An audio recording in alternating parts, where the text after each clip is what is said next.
qaroon nu jaamte Oromoo.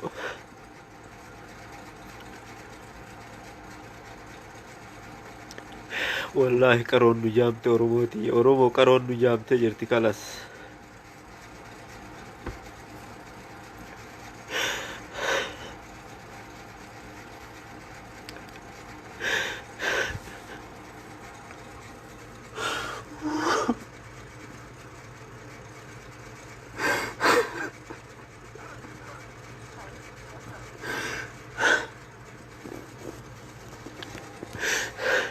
Oromoo Hacaaluun ni jira na fakkaatti ammallee.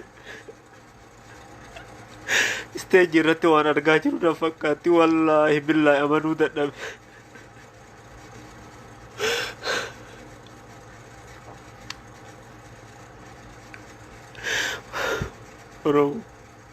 Oromoo salphannee jirra. Oromoo Abiyyiin daayinosarsii nu godhee jira Oromoo obboleessa kee buqqise haadha ta'eef abbaa kee ka bilisiginnaa ta'e buqqisee nan.